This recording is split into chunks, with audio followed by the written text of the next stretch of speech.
নমস্কার বন্ধুরা, আমার রান্নাঘরে আপনাদের সবাইকে স্বাগত। আজ আমার রান্নাঘরে বানানো হচ্ছে নিরামিষ মাটন কারি। এটা পাঁঠার মাংস দিয়েও হয়, আবার খাসির মাংস দিয়েও হয়। এখানে হাফ কিলো মাংস আছে। কালী পুজোর সময় দেখবেন অনেক সময় ভোগের মাংস বানানো হয়।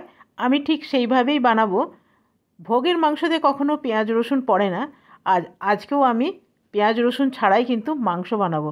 আর আমাদের বাড়িতে সবাইকার এই মাংসটা ভীষণ পছন্দ। আমি যতজনকে খাইছি সবাই আমার কাছে রেসিপি জিজ্ঞেস করেছে। আপনি যদি কাউকে খাওয়ান, আপনার কাছে সবাই এই রেসিপিটা অবশ্যই জিজ্ঞেস করবে।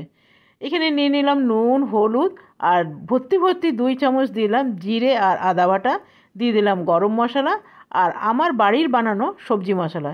এখানে আছে ধনে আছে, জিরে আছে, শুকনো লঙ্কা আছে, মৌরি আছে, দিয়ে দিলাম কাশ্মীরি লঙ্কা গুঁড়ো। আর এখানে দিয়ে দেবো তেল, 3 চামচের মতন তেল দিলাম। এরপরে দিয়ে দেবো আলু। এগুলো আমি ভাজবো না, মাংসর সাথেই দেবো। এইভাবে না ভেজে মাংসের সাথে দিয়ে দেখবেন আলু দারুণ লাগবে। নতুন আলুর তো কথাই নেই। আমাদের বাড়িতে আলুটা কেউ পছন্দ করে না, কিন্তু এই শীতের দিনে নতুন আলুটা আবার সবাই পছন্দ করে, মিষ্টি থাকে কম। তো দেখুন, এটা মাখিয়ে প্রায় আধা ঘন্টার মতো রেখে দিলে কিন্তু খুব ভালো হয়, আধা ঘন্টা বা 1 ঘন্টা। আমি এখানে দিয়ে দিলাম টমেটো, তবে টমেটোর জায়গায় দইও দেওয়া যেতে পারে। দিয়ে দিলাম এখানে গোলমরিচ, হাফ চামচের মতন গোলমরিচ দিলাম। এটা রেখে দিলাম আধা ঘন্টার জন্য, আমি রেখে দিলাম। আর এখানে দিয়ে দেবো কড়াইয়ের মধ্যে ঘি।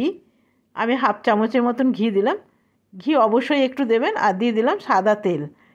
সাদা তেল 2 চামচের মতন দিলাম। তবে এখানে সরষের তেলও দেওয়া যায়, তবে ঘিয়ের সাথে সাদা তেলটাই ভালো লাগে।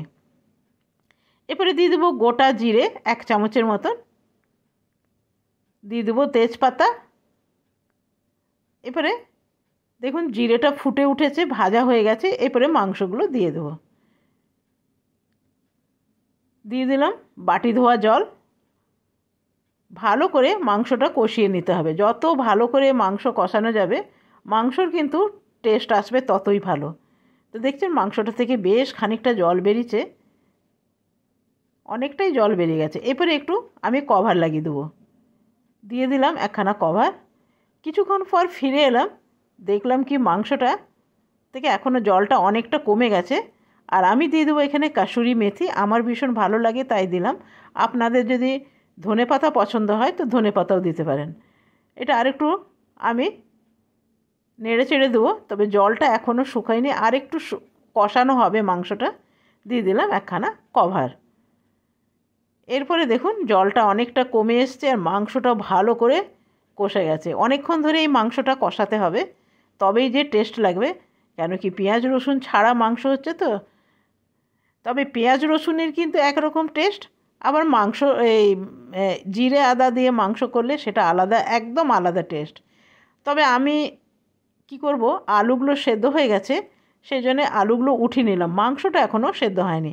মাংসটা ভাবছি কুকারে দিয়ে দিই, কারণ আমি ভাবলাম না মাংসটা সেদ্ধ হয়ে যাবে। দেখছি বেশ অনেকটাই দেরি আছে মাংসটা সেদ্ধ হতে। তো সেই জন্য আমি কি করব, কুকারে দিয়ে দেবো। দিয়ে দিলাম সামান্য জল। এরপরে কুকারে দিয়ে দেবো। একটা আলু ছেড়ে গেছে, পরে আমি উঠিয়ে নেবো এই আলুটা। চলুন এটা এবারে কুকারে দিয়ে দিই। মাংসটা কুকারে দেওয়া হয়ে গেছে, আর তেজপাতাগুলো উঠিয়ে আমি ফেলে দিলাম। তবে এখানে খুব একটা বেশি সিটি দেবো না, 3 থেকে 4টে সিটি দেবো। তো এখানে মোটামুটি আমার 4টে সিটি আমি দিয়েছি। একটুখানি বাকি আছে, সেটা আমি বার করে দিলাম। এরপরে দেখা যাক।